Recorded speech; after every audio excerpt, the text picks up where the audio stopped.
Welcome to the Occupational Safety Leadership Podcast, episode number 89, Safety Training Completion Rate. In today's episode, we're going to continue our journey in safety metrics and monitoring and measuring performance. I found that this is one that really helps me out. Um, it's hard to get everybody 100% trained in everything at all times.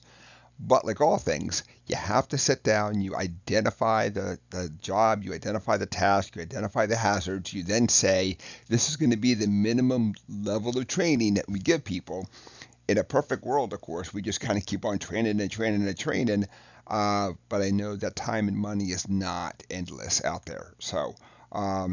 And when it really comes down to it, as a safety professional, you have limited power out there. It's really the supervisor. It's really that management structure that's in place. But let's sit down and kind of break down how that we're going to monitor and measure this. Let's look at it just a little definition first before we really get into it. So, safety training completion rate is a crucial occupational safety metric that measures the percentage of employees or workers who have successfully completed the required training within a specified time frame. So, I think it's really important to anchor it to something. Whatever the training topic is, it is then anchored to a time frame, and whether that be on a monthly or a yearly, whatever kind of basis that we choose after then. So let's sit down and break it down just a little bit more then. So when we look at the formula that we're going to use, it's your standard percentage rate then. So it's the number of employees completed the safety training divided by the total number of employees that require the safety training times 100. It gives you that percentage rate that's out there. Um, like all things, set a realistic expectation at first, then, and of course, as you get better, you can start to ramp up the expectation. But like all things, when you're first starting out, you really got to get buy-in. You really got to get it going, and then you kind of get better as time goes on. Then, so I like to sit down and monitor and measure mine by the training event and also on an annual basis. So if you have 100 people, you you may have where 100 people, each one's taking 5 different tasks out there. So one month you could have 20 people, another month you could have 40, another month you could have 3, very specific. So you're just kind of sitting down and monitoring and measuring this. And of course, like all things, you're reporting out on this. You just can't say, I have this secret metric that nobody is ever going to know. We tie this metric to the site goals. And part of the site goals, of course, are communicated on a monthly basis because it's just like any site goal. You're talking about production, you're talking about quality, you're talking about safety. Same thing.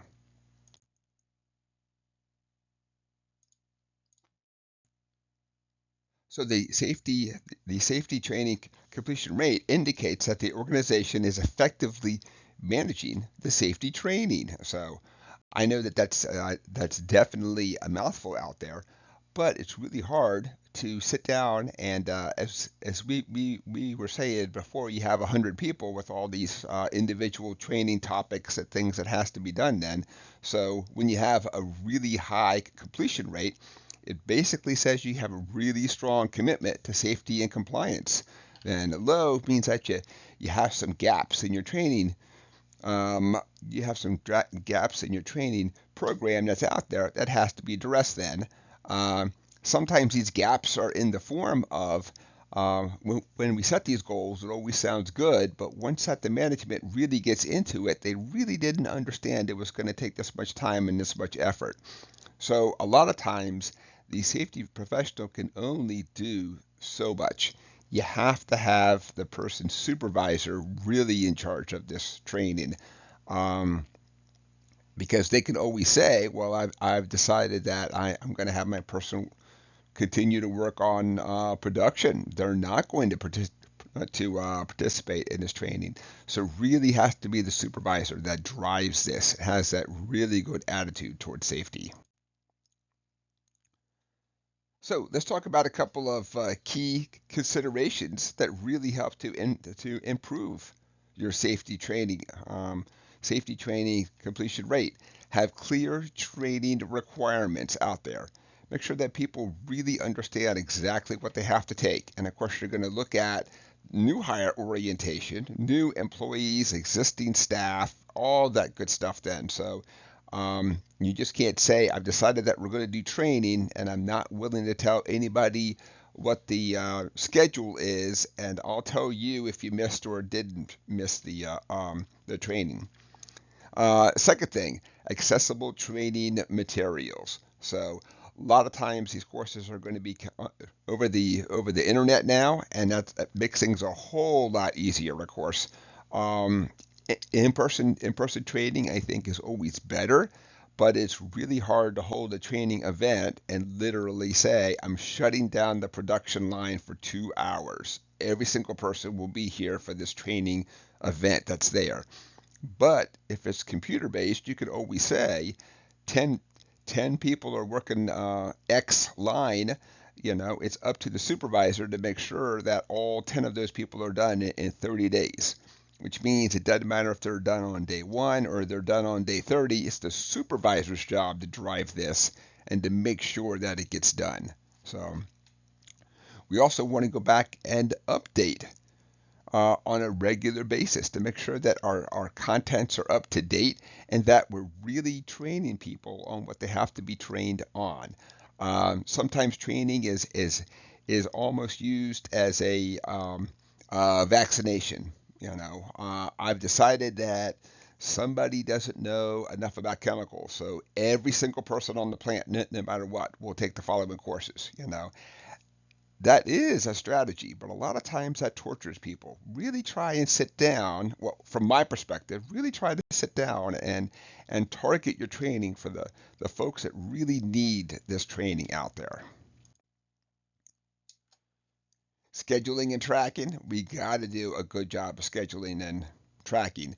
And we have to give people, because we're all busy, you would think that we're all grown adults and we can manage our schedule and all that stuff. But a lot of times I found that if you tell somebody for the month of June, you have to take confined space training, and here's the website address, and here's this, and here's that, and all that stuff.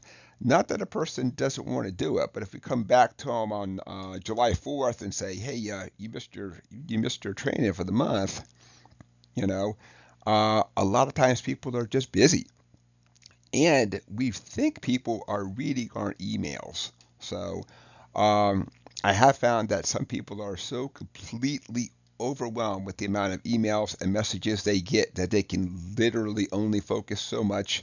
And when I've gone back and asked people why something isn't done, they didn't even open up the email.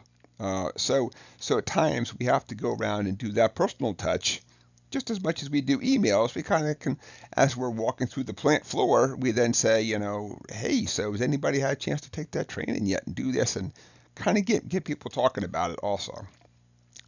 And we want to get feedback from the people. We want to make sure that the training is effective that's out there. I have not found a 100% training class that's going to cover 100% of my needs at all times. There's a lot of times where it covers 150% of my needs. And I know that they literally have to click through a slide or two of something that will not apply to their job, but it's the very best that we can do to give them that education. So always get that feedback. Always make sure it's meeting their needs out there. And then finally, compliance reporting. We need to sit down and say, so here's our accurate records. So that's why I really like to do a computer course.